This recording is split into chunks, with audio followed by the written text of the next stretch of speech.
I'll ask Guthrie to take a roll call. Thank you, Chair. If we might, I note that Chair Rowe has not joined yet, and I believe we will need her for quorum.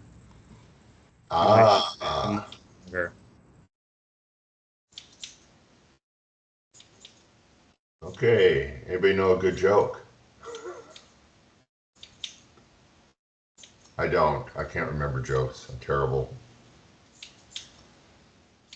I've heard Jim tell jokes, but they're not very good. You don't. No, don't ask Jim for a joke, please. Yes, I know. That's a true story. I don't have any really good jokes.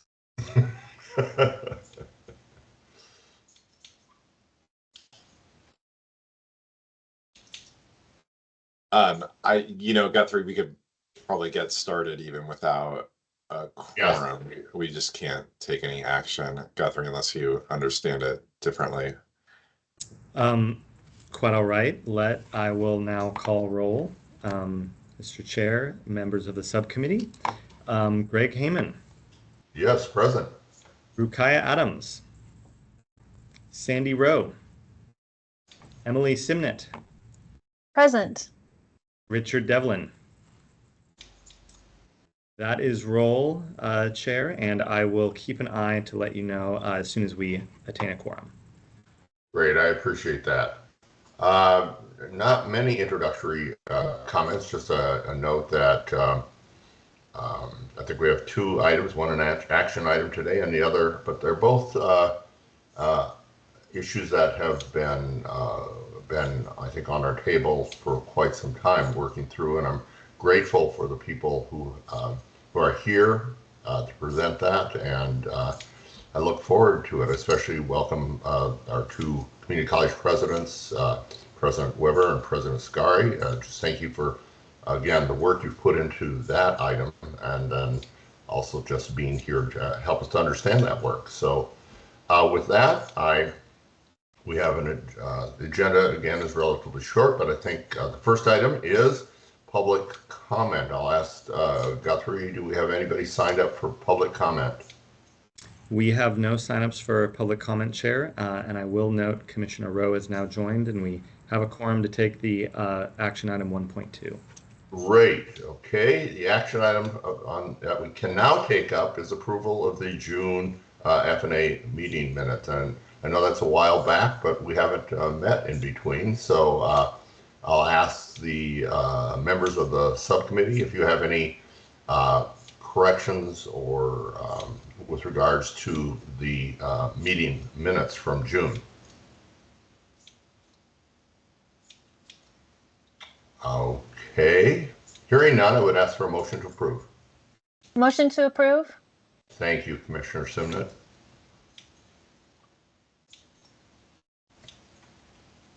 I guess I'm left to seconding it, so I will. All in favor, say aye. Aye. Great. We have no objections. We have approved the minutes from the June Funding and Achievement Subcommittee. Thank you for that. Moving on to item 3.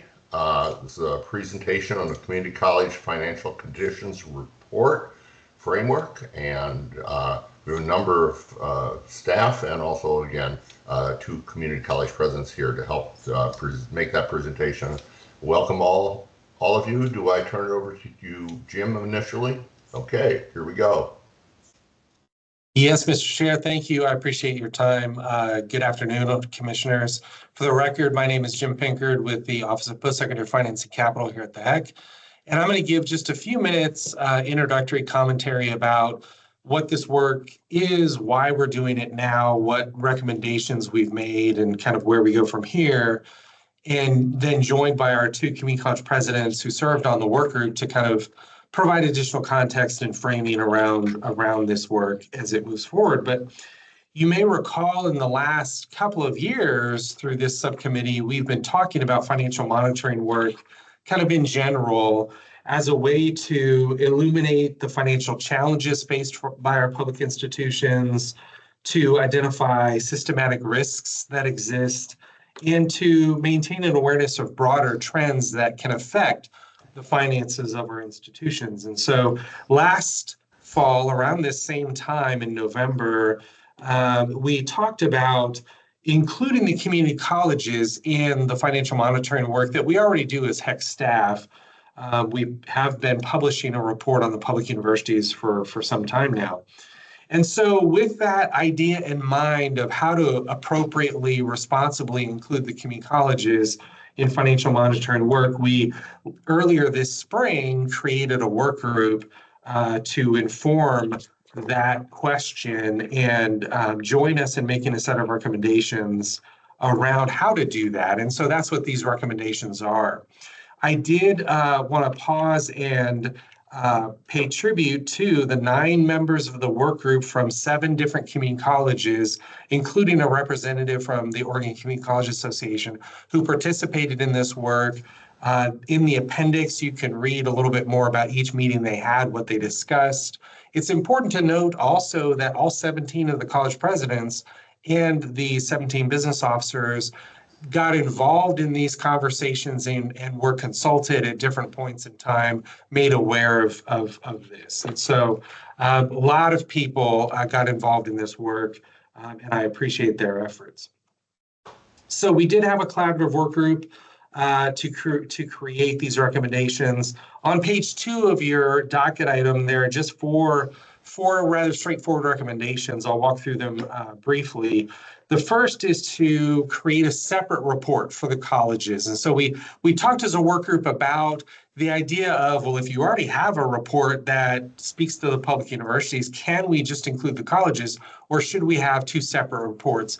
And ultimately, we decided to create a separate report, noting that the circumstances in which the 2-year sector and the 4-year sector operate are just different enough to necessitate a conversation that more specifically speaks to the challenges they face. And I think also too, there's opportunity to better speak to those contextual challenges that we have in the past, even for the public universities. And so we looked forward as HECC staff to including a component of future reports that does a better job of that.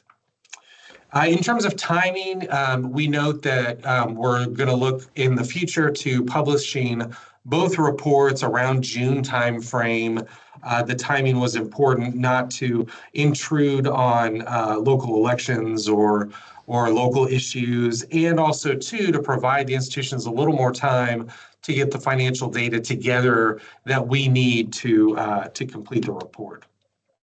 The second recommendation from the work group that we support as HECC staff is to use a framework that includes both quantitative and qualitative data, right? So we're going to use a quantitative set of financial ratios that lead to the calculation of a composite financial index, which is a broad industry standard used around the nation, which I think is a solid framework to use. But we're going to look to supplement that with additional information around enrollment, state funding as a percent of total, some other metrics that we think will do a better job of contextualizing the financial numbers that you see. So we recognize that the audience that may read this report and hopefully will read this report, they're not all finance experts. And so we want to speak to a broad audience. And we want to ensure there's appropriate context. We do also plan on affording the colleges the opportunity to inform that context as well. So we're going to share the information with them pre-publication, allow them to help validate the information and add context for their individual colleges at the time. The third recommendation that we made was to appropriately balance content about systematic-wide or system-wide issues with information about individual colleges. And so one of the concerns we heard through the work group conversations was, how might this information get used by other partners, and how might it be misinterpreted potentially? So we want to do as best job as we can to ensure that it's interpreted appropriately, knowing full well we don't have control over exactly how it's used, but nonetheless, there's opportunity, we feel, to try to proactively address some of the common issues that we hear around higher education finance issues. And I'll add that we're going to do the same with the public universities within their report for the next iteration, because I think there's opportunity there as well to kind of proactively address some of the concerns we hear most frequently from some of our partners. And then the fourth recommendation that we made was to ensure that there's collaborative preparation that occurs to support the publication of the first report. And that speaks to how on page 3, we're going to look to implement and the implementation timeline. So today, although this is not an action item, we're interested in what you as commissioners feel and what your perspective is on this work, and if there are shortcomings and if there's anything we missed, we certainly want to hear that. But after that, as we transition to next calendar year in early 2025, we're going to work with the college business officers to put together the calculations for prior years. In fact, that work is already undergoing. 2 of the business officers in particular have taken the lead on that, and I appreciate their hard work. Jennifer Dement at Mount Hood and Lisa Stand at Rogue. And so we're going to be working with them, and they have put together a template that we worked with them on here at HECC, and all the business officers are going to fill that out. So that's going to occur in January, February timeframe, get all the data together. We've committed to publishing a draft, or I wouldn't say publishing, but sharing a draft, a robust draft by April 1st with the Oregon Community College Association, with the colleges themselves, so that they can review it and help us make it a better product, and also start thinking about what context they'd like to add. And then in May, likely there's going to be a communications plan created around this, likely led by OCCA. And then in June is when we plan to publish the report for public consumption. We'll bring it to a Funding and Achievement Subcommittee meeting at that time for your awareness before it gets published, so that you as commissioners also have the chance to review it at that time as well. So I want to pause there. That was a fairly brief overview of the workgroup recommendations and a bit on the workgroup process and a little bit about how we're going to implement this going forward. But I want to bring in President Weber and President Scari for their perspective and thoughts that they'd like to add. Thank you. Thank you, Jim. Good afternoon, Vice Chair Heyman and members of the Funding and Achievement Committee. I'm Lisa Scari, President of Mount Hood Community College, a member of the Financial Monitoring Work Group, and I'm also the year's chair of the Oregon President's Council. So my comments today will be on behalf of the Oregon President's Council. When we first learned of your interest in developing a financial monitoring system for our colleges, I will be honest, there was a significant level of anxiety among the presidents. Those concerns arose both in the mechanism that would be used to evaluate and monitor the colleges, and how the subsequent framing of the results could negatively impact our institutions. Please know that the presidents are not resistant to monitoring and evaluation. We do this regularly with our accrediting bodies and our boards, but we're a little bit different as entities in that we are dependent on our voters for financial support. An example of this is we need our communities to commit to raising capital bonds so that we can actually do projects. So for us, there's a significant risk. And we were mindful that whatever process came out needed to be good, it needed to be useful, and it needed to be valid. All indicators that you all stay with. We really appreciate that Higher Education Coordinating Commission staff heard our concerns and the accuracy of the data being used, and formed this work group to help develop the framework for it. While our initial apprehensions stemmed from the need to ensure that the data and calculations were appropriate and reflective of our unique characteristics of each of our institutions, as the process unfolded, the collaborative nature of the work group became pivotal and a pivotal factor in addressing these concerns. Oregon President's Council has been kept in the loop all along this process and is supportive of where we are today. A key step in this process, from the community college president's perspective, includes this co-creation of the final narrative report. It gives colleges the opportunity to provide the unique context in which we operate. This step remains a priority for the president and will be one that we will continue to watch. Now, the community college presidents also expect this report can be a tool for you and the HECC staff to use to help advocate for funding on our behalf. I would like to take this opportunity to publicly thank Jim and his staff for being true partners in this work. They listened to our concerns, they reflected what they heard, and as the process moves forward, Jim and his team work to include pieces in the process and steps that we believe is going to result in a better outcome that meets your needs and ours. I'd like to turn it over now to President Weber, who also serves on the work group. We can talk a little bit about this. Yeah, thank you, Lisa, and thank you, Chair Heyman and committee members for having us today. And I want to echo President Scari's comments. You know, the HECC staff, we feel, was really responsive to this work. I think when we started this journey together, one of the first things we were able to do was watch the committee's feedback to the university's report. And from there, we found two driving questions for us. And that was, how do we come up with a product that can help the institutions do their work? And how do we develop a product that can help the commissioners in doing its work? And so from there, we had some really robust conversation and ultimately landed on an opportunity to leverage the CFI, the Composite Financial Index.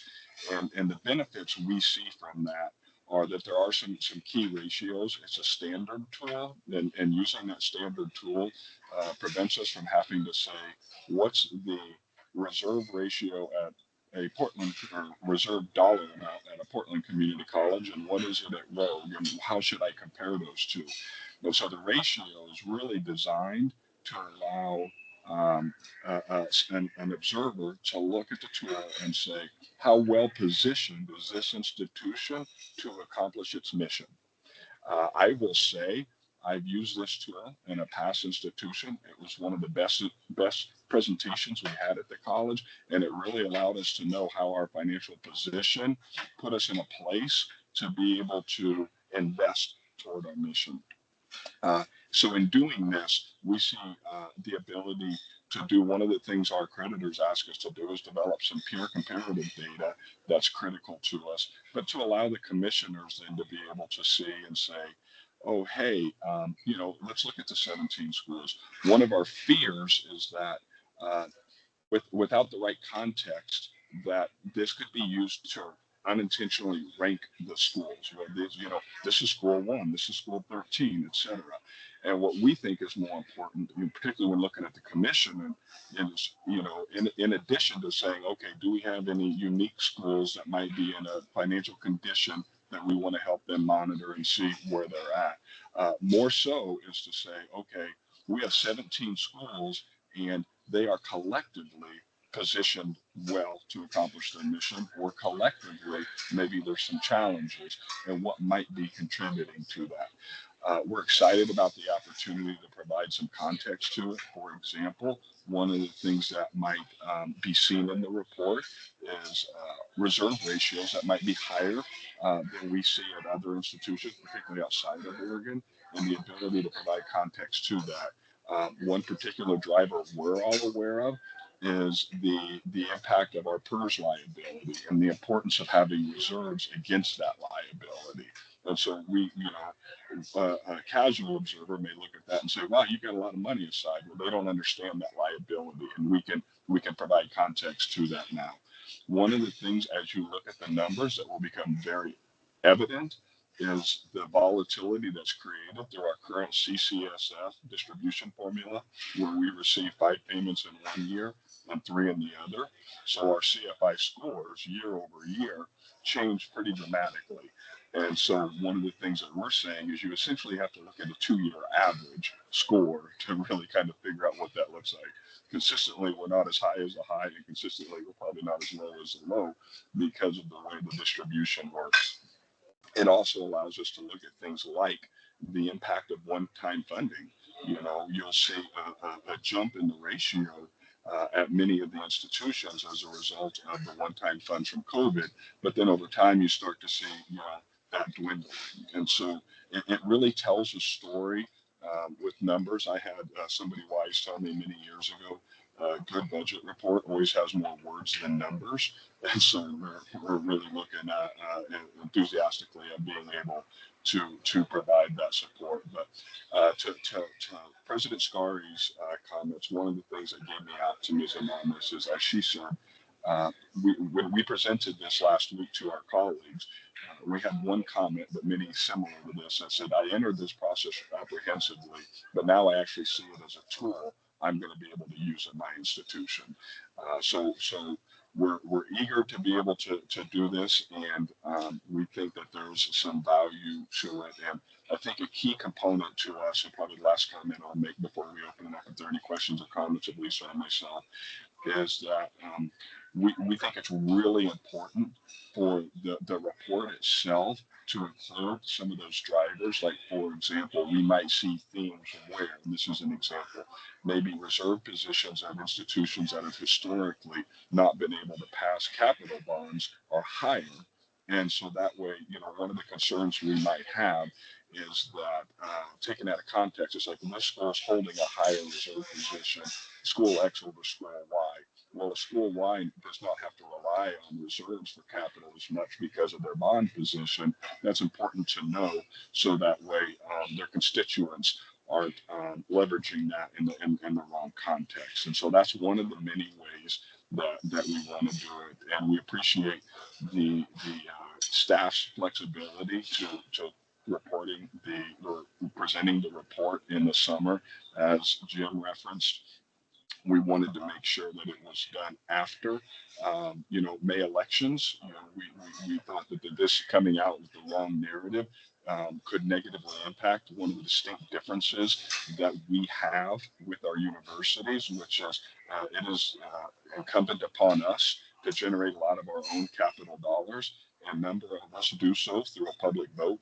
And so we're really hesitant to what might go to the public and how they might receive it. And we know it's not the commission's intent to present it in a way that would be harmful to us, but we've also seen, unfortunately, too many times where maybe these reports have been made public and go to the media, and we don't get an opportunity to provide context before it becomes a story. And I think that's where one of our greatest fears came in, is not necessarily what the commission itself would do with the report, but what happens when it goes to the media.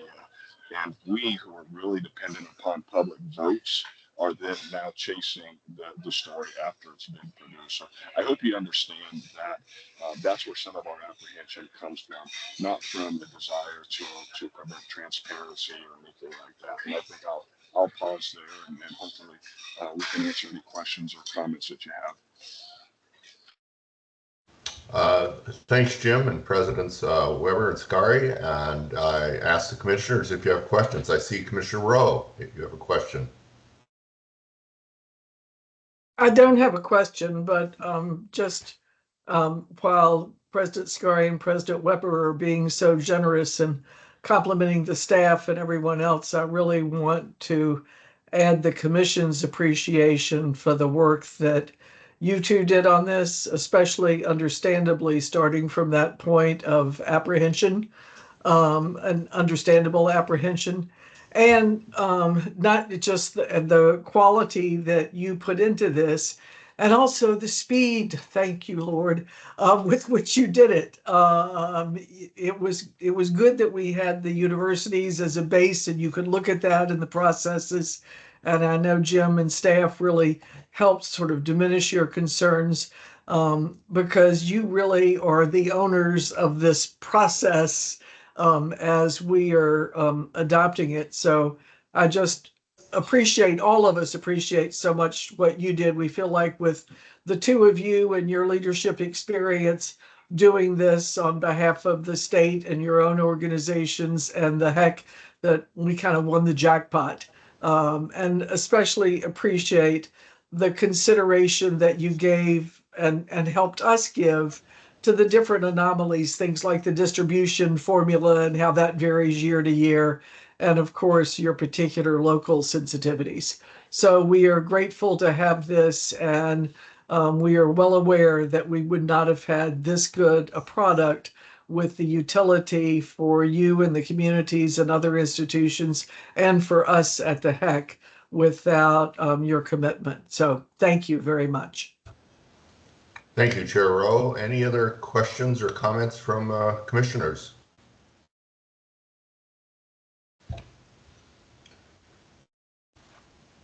I have a couple. One, again, repeating Chair Rowe's comments, just grateful for the cooperation and a process that I know started with, I don't know, we call anxiety, trepidation, whatever, that we've come to a place where we, I think, have a shared product going forward. I really appreciate the work that you've put in to bring us to this point. I do especially appreciate the way in which you're working to incorporate sort of context and qualitative understandings of your circumstances. I think that that will do a lot of things. One, it will help the audience to better understand the meaning and intent of the work. I also think it will discourage people from doing that sort of rank ordering of the institutions because the understanding can't be merely numerical, and I appreciate that approach to this.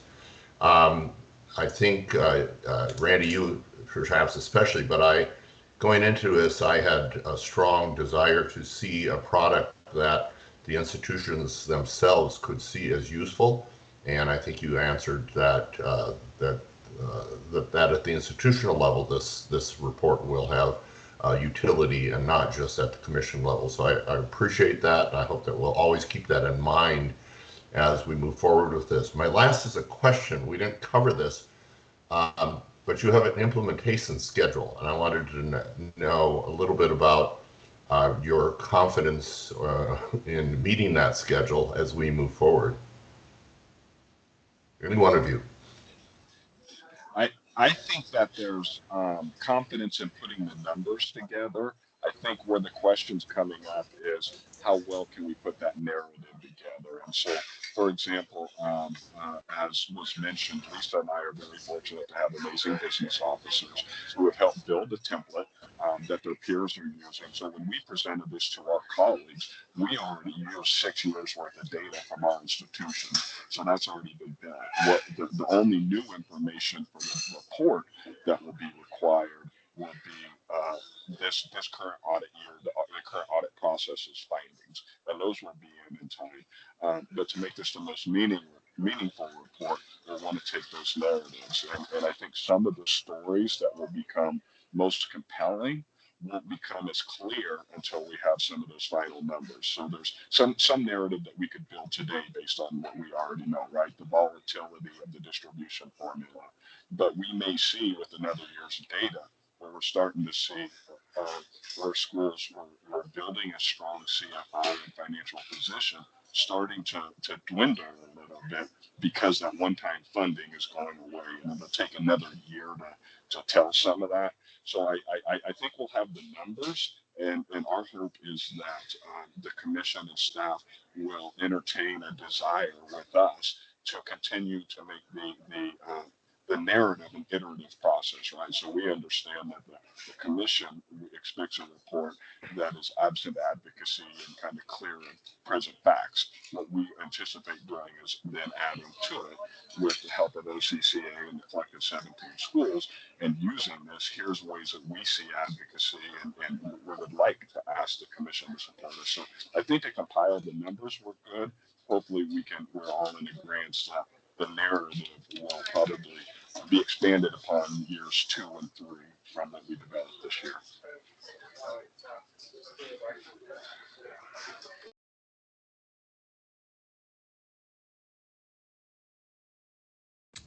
Mr. Vice Chair, you're muted.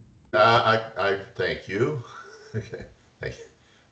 Anyway, I appreciate that explanation. It did raise another question for me. It's not specifically identified in the outline you have here, but it may be helpful, or I assume would be helpful, to be able to look at this information over time, longitudinally. And I'm just wondering, hoping that at some point that will be built into your model. So, because I think that will add to the narrative that I think you're trying to describe, if that makes sense. Yes, Mr. Chair, it does. And during the conversations, during the work group conversations, I had told all of them repeatedly, I'll insist on a longitudinal approach, minimum 3 to 5 years of data, so that we can, to piggyback off President Weber's comments, so we can look at the data over time. It's really important to me and to us at HECC staff that we don't look at any particular data point at one point in time. It has to be the trend. The value is looking at that trend over time. Is it improving? Is it not? Is it decreasing, increasing over time? Because time is to me where the true value lies, and whether the direction we're headed. Right. Thank you so much. I'd add to that. I'm sorry, real quick. I think so. Lisa and I have talked about this, and we both agree that we'd like to see it be like a 6-year. And this is an example of where, because of the way the funding formula works, we think we really need to look at it as 2-year buckets. So we should show a 6-year this year, and then in 2 years show 8 years. But if we were to do something, and this is where it becomes trivial, like 3 and 5 years. 1 year it'll look good, 1 year it'll look bad based on distributions. So we want to always keep an even amount of years in the report and talk about it in past 2 years, past 6 years, past whatever, because otherwise, until or if we address the volatility in the distribution, it will be a story none of us want told the way it will be reflected. Thank you. President Scaria, it looked like you had a comment question. I was just going to echo the ratio and the longer term look is really where the power is. Having a business officer who ran the numbers for us, it was, I can say, personal use. It's the first time I was able to look and see how actions we took in 2019-20 has impacted the institution in a positive way. And so that's where I see the real benefit. Is not even the 2-year, I think it's a number, but it's really that historical trend data and what's happening that tells the whole. Yeah, thank you so much. And just my final comment has to do with the reserves. I know that I appreciate your commentary on that. Different institutions do different things with those reserves. Some of them are saving up to address capital issues, and so it looks very different. So without the narrative, we would be easy to misunderstand those numbers. So I really appreciate your attention to that. Any other questions or comments regarding this update? Okay, well, I really thank you for this. This is a very encouraging report. I'm glad to see that we're moving forward with it and we're doing it together. That's a fun thing. And really thank you for the time you've taken to help us to introduce this to us and help us understand where we're at in this process. So thank you.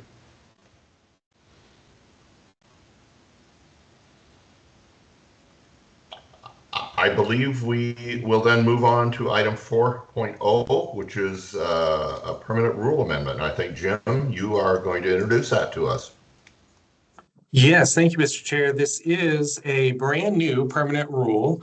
Surprisingly enough, not a current rule, as some of our partners believe already exists. And so this rule we've been working on since the spring, and I'm real happy to see it come to this point in the process. Keep in mind, this is both an action item for this subcommittee. It'll be an action item tomorrow for the full commission as well, for adoption of the permanent rule with immediate effect. But essentially, this relates to public university capital. In general, it lays out the process and the rubric that we use as a commission to prioritize, to rank score the submitted capital projects that come in through the ARB process. And we just went through that process back in June through this subcommittee, and then August was the adoption of the ARB. So you may recall that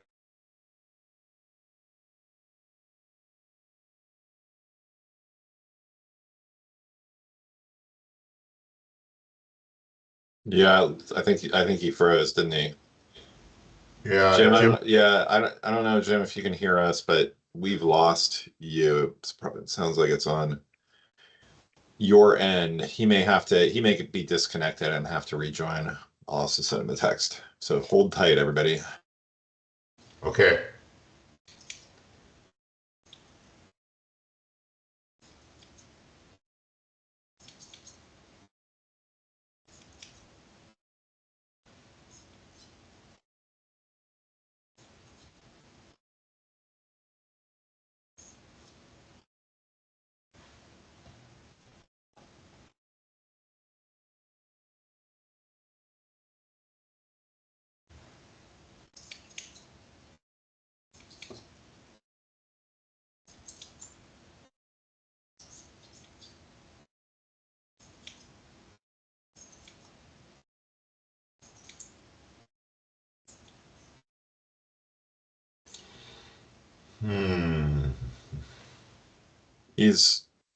He's working on rejoining. So just hold on. Apologies. Seems like there may be with it. Guthrie, we couldn't hear you. We can't hear you, Guthrie.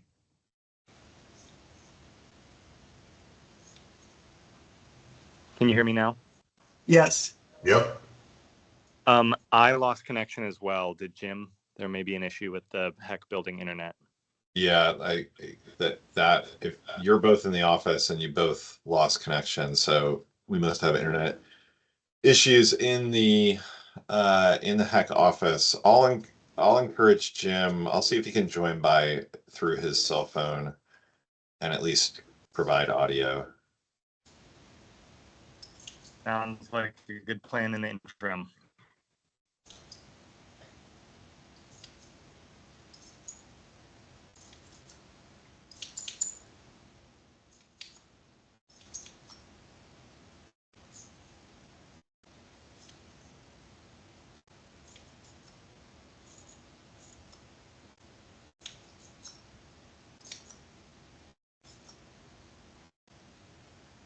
Commissioner Simnett, I enjoy your imaginative background.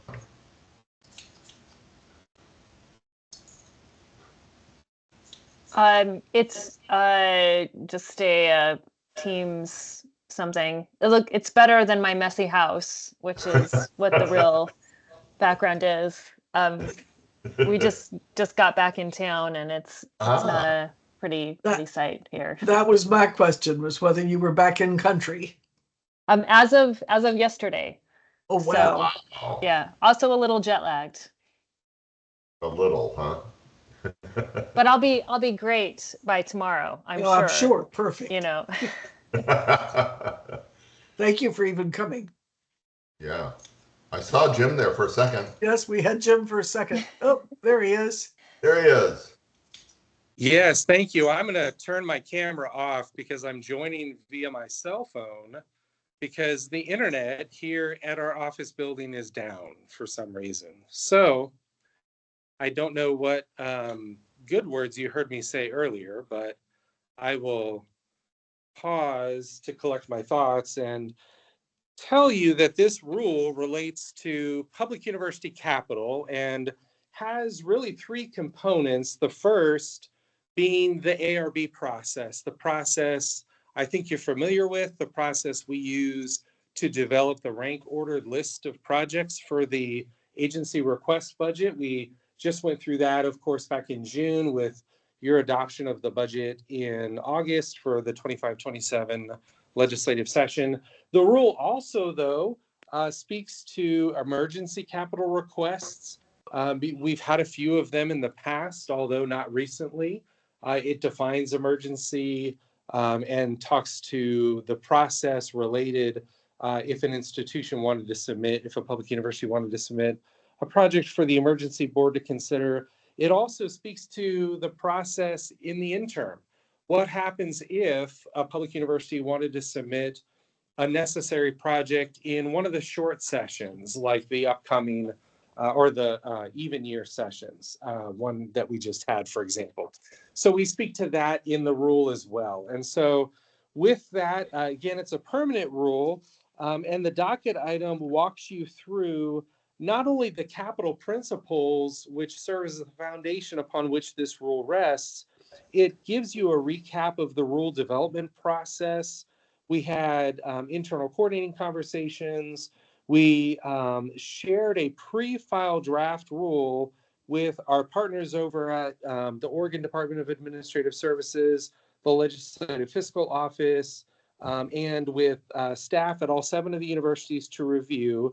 And I want to express my appreciation for all of them in their feedback, their comments, their questions. I think we ended up going through 8 different versions of the pre-file draft rule to really make sure it was right, appropriate, had every bit of detail needed in it. So we did file the rule with the Secretary of State in September. We held a public hearing in the middle of October, during which we received no comment. I'd like to believe that that's because we did such a good job drafting the rule, but I do want to express my appreciation for Kyle Thomas, our Legislative Affairs Director, and Guthrie Stafford, both of whom were instrumental in helping us prepare this rule for DOJ review, our lawyers at the Department of Justice, and for filing it with the Secretary of State. So with that, I think I'll pause for questions, but that's what's in the rule. And of course, the entire rule text is included as docket item 4.0A. It is, I think, 4 pages total, just over 4 pages, with the capital rubric serving as table number 1. And this is, of course, the existing capital rubric. So I'll pause there for questions or comments, but this is an action item for your consideration. Great. Commissioners, any questions or comments? Jim, I have a couple. Probably one is simply a correcting of my understanding. This pretty much is a rule-based documentation of practices we already are using. Is that correct? That is correct, yes. Okay. And then my other one has to do with paragraph 3D. I guess it was my understanding that the majority of university funding did not come through Article 11G, but another article, which I can't remember. So could you clarify what D is about? Yes, I can. So there are 3 different types of state-backed debt or state-backed bonds that are available to the public universities, as opposed to our state's community colleges who are only eligible for Article 11G bonds. The public universities are eligible for Article 11G bonds, which require a 50-50 match with local resources. They're also eligible for Article 11Q bonds, which are paid for entirely by the state, and those are often used for state agencies, but the universities remain eligible for those. And then they're also eligible for Article 11F bonds, which are used often for auxiliary enterprises, because those bonds, if appropriated for the universities, they require the universities to pay the entirety of the debt service. And so that's why the universities often essentially use the state's credit rating to finance auxiliary-based capital projects. So to clarify again, from my experience, I don't have the university background, but so the last that you mentioned, I believe, are essentially revenue bonds, but and correct, yeah, right, okay, so. But you only mentioned one, and simply, I guess, because you want to make clear that they have to provide non-state debt provided matching funds, right? That is correct. In fact, that particular passage is also included in the the capital rule for the community colleges, and you're 100% spot on. Essentially, the language in that just makes sure that the institutions understand that that matching can come from local sources. It could come from local bonds as well, but it cannot come from another state bond program. So under the state constitution. So essentially, it's a couple of sentences of legalese that we included for clarity purposes. Great. I really appreciate that clarification. I just, I guess that I was confused that you only mentioned one kind of capital funding when there are multiple ways of doing this. So that was all. Any other questions or comments? This is an action item, and we will be carrying forward a recommendation to the full commission tomorrow based on our action. So I want to make sure that we understand what we're voting on, and we may be asked questions tomorrow. So so any further questions or comments before we take action on this?